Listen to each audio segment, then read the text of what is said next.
go. Okay, now with your education, have you gotten a tutor or anything? No. Do you feel like that will help you stay on your toes, make sure that you get everything done? It makes you think, I have an assignment due at 11:20, 11:20 at night. I meet with my tutor at 6. Maybe I should get my work done before I go so I can see what I don't understand, what I do. You think that will help you keep you on your toes? Yes. Okay. So I will set you up for a tutor. Do you need a tutor for exactly which classes you think? I'm gonna need a tutor for basically. Well, I would like to have a tutor for all my classes. Mm-hmm. Well, at least about 3 or 4 of them. Okay. Yeah, I said 3 or 4. Okay. Now, throughout the conversations that we were having, I created a genogram and an ecomap.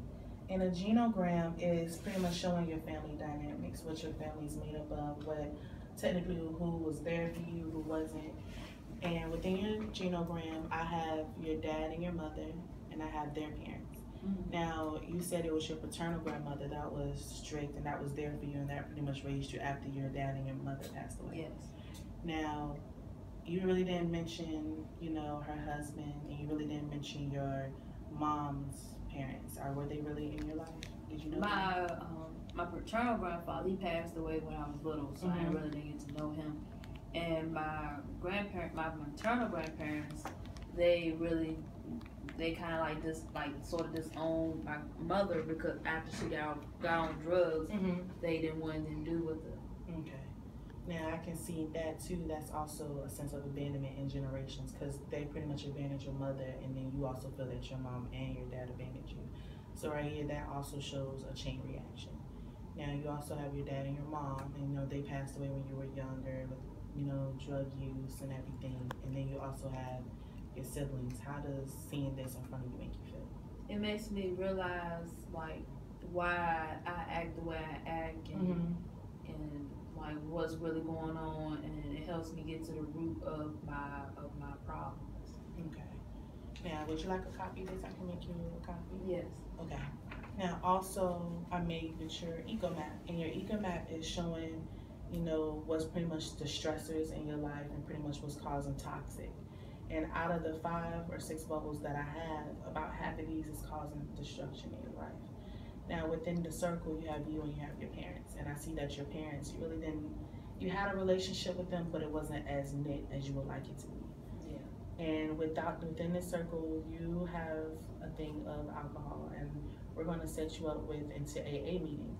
And with these AA meetings, I want you to look at everybody's story and, see how they are. And I don't want you to think I can become them. I want you to see what can I do to not. Now, this is also going to be a part of your action plan. Would you like a copy of your action plan too? Yes. Okay.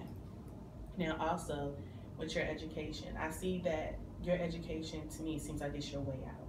And I don't want you to not accomplish what you can with your education because of your boyfriend or because of your past. I want you to leave your past in the past. And I want you to focus on graduating because you are a senior. And I don't want you to be, held back any longer than you have to.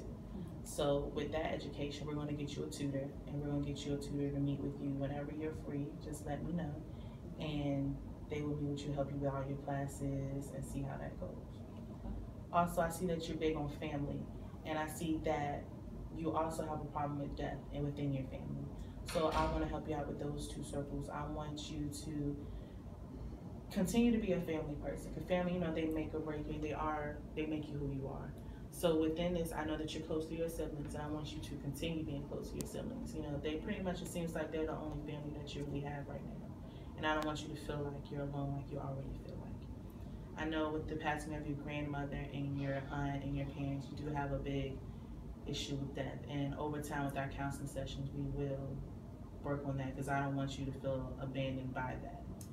Also, I see that you have your hobbies and your sports, and I want you to continue to do those sports and your hobbies. They are your stress reliever. You need something to distress you. And also, I don't want you to continue to have these suicidal thoughts I hear you mentioning throughout. I don't want you to feel like because this happened, I don't need to be here. I will prevent this from happening. And I want to see if I can get you back into boxing. Boxing is, it could also be physical therapy, like we mentioned earlier, for your shoulder. It gives you some stress, you know, build up your confidence a little bit more, and you'll be calmer. Does that sound okay with you? Yes. Okay. I will make your copies of your genogram, your action plan, and your eco map. Is there any other goals that you want to set for yourself? I said I definitely want to work on my attitude, Mm-hmm. not being less aggressive and more easygoing. Okay. Now, as of right now, how many friends that you can truly say that you can go out with and have fun and No. really? Now, because of that, do you feel like it's because of your attitude and your actions, or do you just feel like people are hindering you from actually making your friends and your past is hindering you? I think it's a little bit of both. You do? Okay. Well, I want you to see if you can meet some friends. Go out any function that they have on campus. Go out to it, see, you know, start talking. Your classmates, you know, y'all want to get together, form a study group, you know, just to get you out there more open and less closed in. Does that sound okay? What you think over time you could? Yes. You do? Okay. Now we're gonna, actually, do you feel like there's anything else that could be a de-stressor for you besides getting you back into boxing? I say I want to get into singing. I love singing. Okay. Have you thought about joining the gospel choir? No. Look into that. You know, that's also getting you active on campus. So look into the gospel choir, you know, see how that gets, look at their practices, talk to the instructor and see how, you know, how he feels and get you out there. I think that'll be something good for you. Okay. I'll do that. I do want to meet with you either once or twice a week. Would you like to meet with me once or twice a week? I say once a week. Once a week. When is good for you? Thursdays at 2 p.m. Thursdays at 2.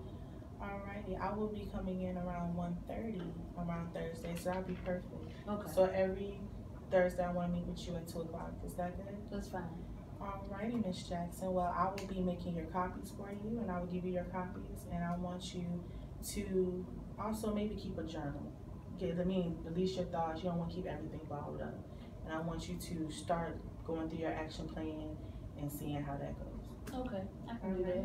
Thank you, Miss Jackson. Thank Hope you. Have a great day. Thank you, Miss Sweat. You too.